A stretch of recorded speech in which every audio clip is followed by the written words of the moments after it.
Il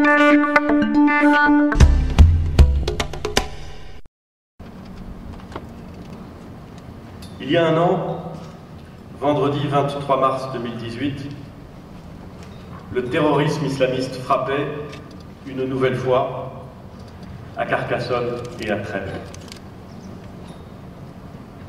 Les faits restent gravés dans nos mémoires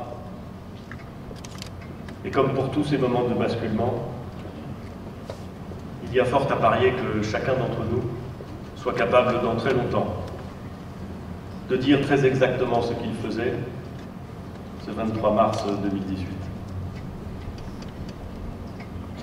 Il y a un an, à Carcassonne, sur l'aire de stationnement des Aigles de la Cité, un individu tire sur deux hommes, Jean-Michel Bazière et Renato Gomes da Silva.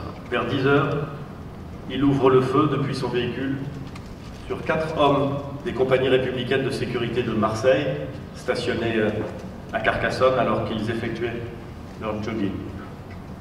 Le brigadier Frédéric Poirot est sévèrement blessé à l'épaule. Le terroriste se retranche ensuite dans le supermarché Super U de Trèbes. Il assassine le chef boucher du supermarché, Christian Medves, puis Hervé Sosna, avant de prendre en otage tous ceux qui se trouvaient dans le magasin. L'antenne toulousaine du GIGN se rend très vite sur place, ainsi que les pelotons de surveillance d'intervention de la gendarmerie de Castelnaudary et de Carcassonne, ainsi que monsieur le préfet.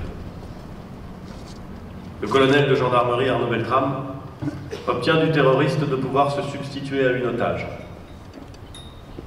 Après plusieurs heures, Arnaud Beltrame essaie de désarmer le terroriste. L'assaut du GIGN est lancé, le terroriste est neutralisé. Le colonel Beltrame est retrouvé grièvement blessé à la gorge. Il est immédiatement secouru et meurt au petit matin des suites de ses blessures. Encore une fois, comme à Paris, comme à Nice, comme dans bien d'autres villes de France, la barbarie frappait les lieux les plus familiers de notre quotidien.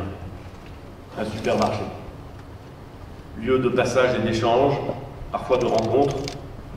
Un supermarché se transformait en un huis clos mortifère.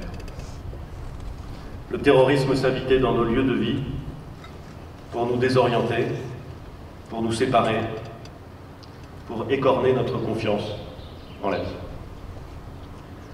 Trèbes, cette petite ville tranquille jusque-là, entrait en quelques heures dans le cœur de la France. Les premières heures qui ont suivi la tragédie ont été marquées par la violence des sentiments que nous avons tous éprouvés, l'horreur, la colère et aussi l'admiration.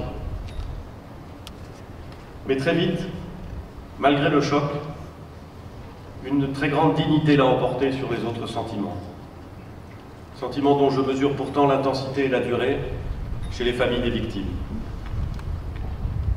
Monsieur le maire nous a dit que la ville s'était mise au diapason, à la hauteur de ces familles, qui avaient été exemplaires par leur pudeur et leur courage. Et nous avons vu, il y a quelques minutes, le courage nécessaire pour, dans ces circonstances, pouvoir s'exprimer, comme vous l'avez fait, madame, comme vous l'avez fait, monsieur. Je pourrais ajouter que cette exemplarité a obligé toute la France. Alors qu'il est tellement facile, presque légitime, de vouloir céder la haine, Trèbes nous a immédiatement présenté un autre visage. Pas seulement celui de l'horreur, mais celui de l'honneur, qui est l'un des plus beaux sentiments républicains car il accompagne les autres sentiments très nobles que sont le sens du devoir, la pudeur et la fraternité. Je mesure à quel point cette dignité masque une souffrance aiguë, profonde. La douleur de l'absence qu'on ressent dans tous les petits manques du quotidien, au plus intime des habitudes qu'on avait tissées avec un père, un fils, un frère, un conjoint, un ami ou un collègue. Sur la stèle d'hommage aux victimes que nous venons de dévoilés. Leurs 4 noms sont accompagnés d'une citation de Victor Hugo. Les morts sont les invisibles, mais ils ne sont pas les absents. En prenant la parole, aujourd'hui, j'exprime le soutien et l'admiration de nos concitoyens. D'abord aux forces de l'ordre, auxquelles ont été remises tout à l'heure les médailles de la sécurité intérieure. Ensuite aux victimes, auxquelles je viens de rendre hommage, et à tous ceux qui les entourent.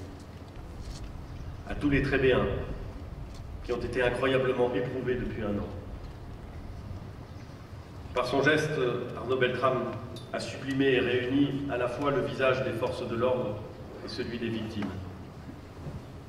Il est devenu un grand homme de notre Panthéon,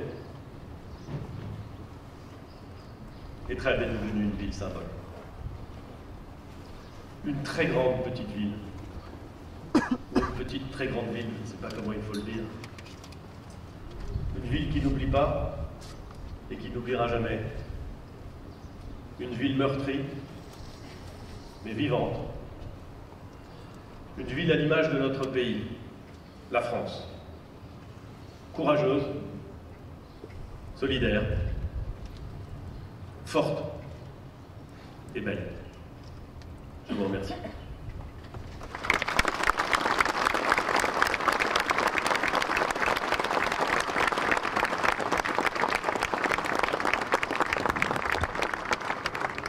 Thank you.